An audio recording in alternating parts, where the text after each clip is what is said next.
Marian, tu ești Marian, nu? Da. Ești gata să înveți să pilotezi? Da. Mergem cu avionul. Glumeam, aici suntem la școala de șoferi. Dar tu nu erai tipul cu Anona? Da. Și ai învățat care sunt pedalele? Normal că ai învățat, că tu le înveți. Normal. Vezi că ești intrat 5-a. Bă, eu când făceam școala de șoferi, eu nu aveam instructor, bă. Eu aveam instructoare. Bă, și de n-avea aia niște țâței, mamă. Bă, pe dacă nu erai atent la ea, îți dea o țâță în cap, de trădea cu capul de volan.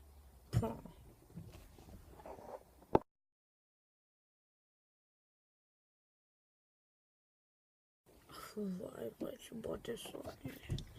Să stau 5 ore atâtea mașină cu elevii ăștia. Maria, nu? Da.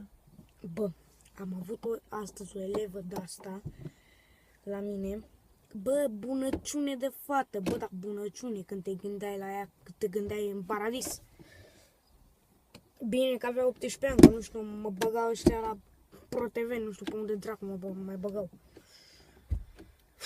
Bă, a zis, hai că sunt bărbat, să-mi iau inima în dinți și să explic că nu bagă bine în a treia. Poc, și când îi vrea să-i bag eu în a treia, ghici, le lecă mâna pe picior și ei. Mamă, și mai avea și fustiță nebună. Mamă. Mamă, e autopasta!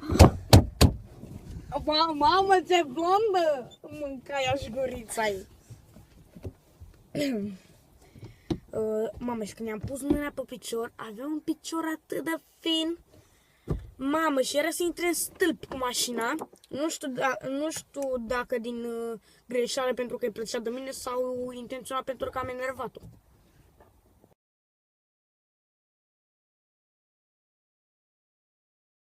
Mamă, ce somn. Ține-o tot în față, ține-o în față. Bă, Maria, nu te super pe mine, nu? O să mă culc și eu un pic. Vezi și tu cum faci, respectă regulile de circulație, ai învățat alea.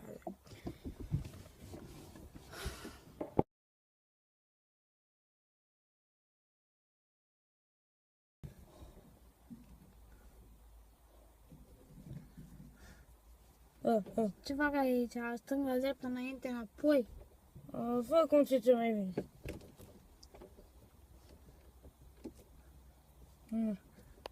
Păi da, mă clasonează lumea. Păi claxonează, nu știu, păi. Dar ceva nu fac bine. Da, mă clasonează. Fă și tu ceva rău.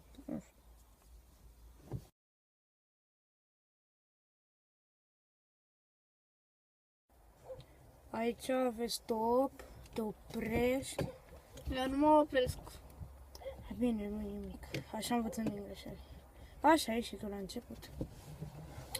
Nu accelera așa. Eu accelerez. Aici sensul giratoriu. Trebuie să lași prioritate. Lasă ei prioritate. Pentru mine. Când trec eu, să oprește toți. Uite, ce pe din spatele ăsta. Vrei să facem accident? Lasă că știu eu ce fac. Ia uite, l-ai călcat pe ăla. Și da, lasă că am călcat o grămadă de oameni. Hai, lasă-i calc. O să încerați doar piciorul. Hai, mă, ridică-te de acolo.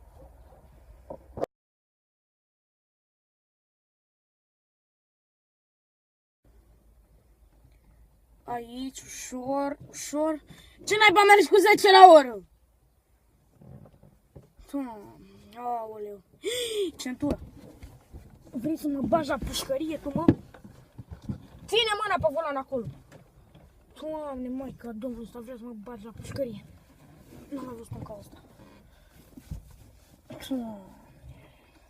Dar draci ne aduce cu mașină. Nici centura nu mai e bună. Mă bagi la pușcărie, naibii. Ușor. Te asiguri, te asiguri. Te asigurași? Da, mă asigurați. Păi eu nu văzut că mă uitasem în ochii tăi.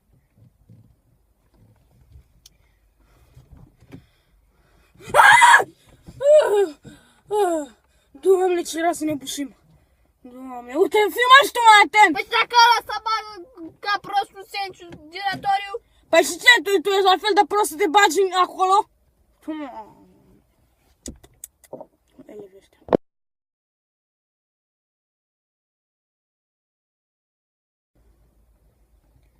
Aici, ușor, ușor. Ce naiba mergi cu 10 la oră? Aoleu. Centură. Vrei să mă bagi la pușcărie, tu, mă? Ține mâna pe volan acolo. Doamne, maică, domnul ăsta vrea să mă bagi la pușcărie. Nu am văzut cum ca ăsta. Dar draci ne arăți cu mașină. Nici centura nu mai e bună. Mă bagi la pușcărie, naibii. Ușor. Te asiguri, te asiguri. Te asigurași? Da, mă asigurați. Păi eu nu văzut că mă uitasem în ochii tăi.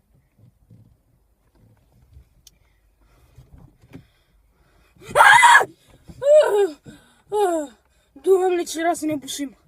Doamne, uite, fii mai și tu mai atent. Păi dacă ăla să bagă ca prostul Senciu giratoriu? Păi și ce, tu ești la fel de prost să te bagi acolo? Elevii ăștia.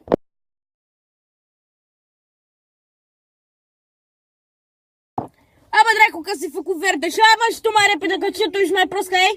Nu! Cum să fie mai prost ca ei? Bă, și tu semnalizează, bă, când e curba firea al dracu, dă-mi stres, poate mă dau acum jos la tine. Ia, mamă, ia uite și pe ăsta ceac ce era să facem cu el. Bă, și tu ce calsonezi, mă, nu vezi că ești el începător, firea al dracu. Mamă, bă, ăștia cred că vor să scrie cu acoperișul ăsta, școală de șoferi, firea al dracu. Yeah.